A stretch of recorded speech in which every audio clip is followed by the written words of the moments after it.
مجربات کے ساتھ جڑی بوٹیوں کے ذریعے علاج کیا جاتا ہے، مکمل جڑ سے روگ دور ہو جاتا ہے۔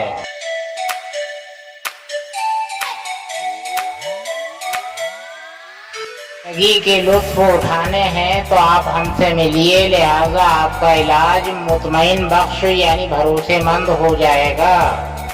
پرانے تجربے کے ساتھ علاج ہو جائے گا آپ کا۔ نحمده ونصلي على رسوله الكريم، اما بعد، اعوذ باللہ من الشیطان الرجیم، بسم اللہ الرحمن الرحیم۔ واقیموا الصلاۃ، یعنی اگر ہمیں نماز پڑھنی ہے یا قائم کرنی ہے تو اس کے لیے اول وضو ہے، لہٰذا یہ ہے کہ وضو میں ہم اول ہاتھ دھوتے ہیں جی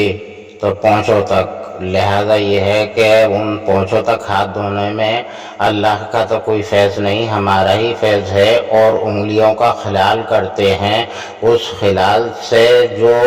جراثیم وہاں پیدا ہوتے ہیں ہمارے لیے جو نقصان دہ ہیں، تو ہم اپنا ہی فیض کر رہے ہیں، اللہ کا تو کوئی فیض نہیں اس میں، لہذا ہے یہ کہ اللہ تو بے نیاز ہے۔ تو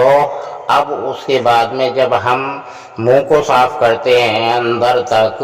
یعنی زبان کو بھی اور حلق تک صاف کرتے ہیں، اور لہذا دانتوں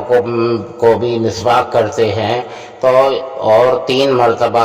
خوب اچھی طرح سے کلیاں کرتے ہیں، تو اللہ کا اس میں کیا فیض ہے؟ اس میں تو اپنا ہی فیض ہے۔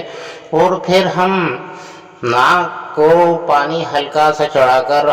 اور چھوٹی انگلی سے ناک صاف کرتے ہیں، اور ناک صاف کرنے کے بعد میں پھر 3 مرتبہ پانی ناک میں سوتتے ہیں، تو لہذا ہے یہ کہ وہ حلق تک پہنچتا ہے، ادھر منہ سے حلق تک پہنچا اور ادھر ناک سے حلق تک پہنچا، علاوہ رمضان المبارک میں فجر، ظہر، عصر کے علاوہ، تو لہذا یہ ہے کہ تمام صفائیاں یہ، اور اس میں جو ناک میں تمام دھول مٹی اور کیٹانو پہنچ جاتے ہیں جو ہمارے لیے نقصان دہ ہیں، وہ صاف ہو جاتے ہیں۔ ہم 5 اوقات ایسا کرتے ہیں، لہذا یہ ہے کہ اس میں کس کا فیض ہے؟ اس میں 5 ٹائم میں ہمارا ہی تو فیض ہے جی، تو لہذا ہے یہ کہ اللہ کا تو اس میں کوئی فیض نہیں۔ کونیوں تک ہاتھ دھوتے ہیں، جو کونیاں کھلوی ہو رہتی ہیں ہماری، یا کسی سے ٹچ ہو گئی آتے جاتے، تو لہذا ہے یہ کہ ان کو بھی ہم دھو کر صاف کر لیتے ہیں،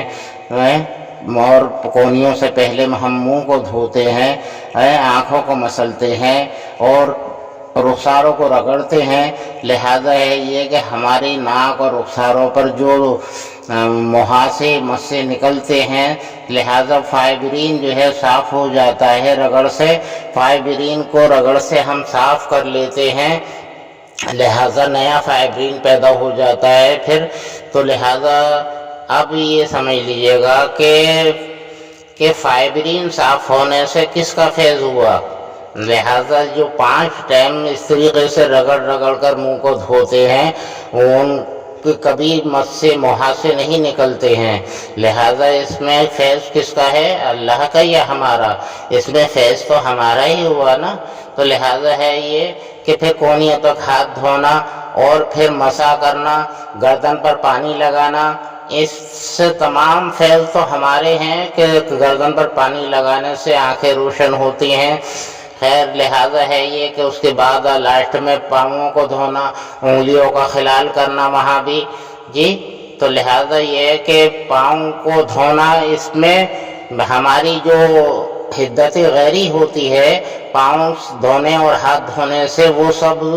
دور ہو جاتی ہے، سب صاف ہو جاتی ہے، سب ہماری حدت میں اعتدال پر آ جاتی ہے، نارمل ہو جاتی ہے، تو لہذا اس میں کس کا فیض ہے؟ اللہ کا یا ہمارا؟ تو اس میں تمام ہمارے فیض ہیں، مکمل وضو صحیح طریقے سے کرنے میں تمام ہمارے فیض ہیں۔ اللہ تعالی ہمیں صحیح عمل کی توفیق عطا فرمائے۔ صحیح سے وضو پہلا عمل ہے یہ نماز شروع کرنے سے پہلے کا، اس کو صحیح طریقے سے یعنی عملی جامع میں آنے کی توفیق عطا فرمائے، ہم کو توفیق عطا فرمائے کہ ہم مکمل طور پر صحیح وضو کریں۔ لہذا وآخر دعوانا ان الحمدللہ رب العالمین برحمتک یا ارحم الراحمین بحق لا الہ الا اللہ محمد رسول اللہ صلی اللہ علیہ وسلم۔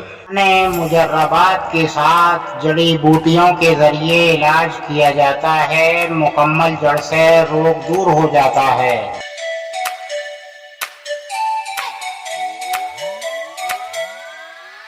زندگی کے لطف اٹھانے ہیں تو آپ ہم سے ملیے، لہذا آپ کا علاج مطمئن بخش یعنی بھروسے مند ہو جائے گا، پرانے تجربے کے ساتھ علاج ہو جائے گا آپ کا۔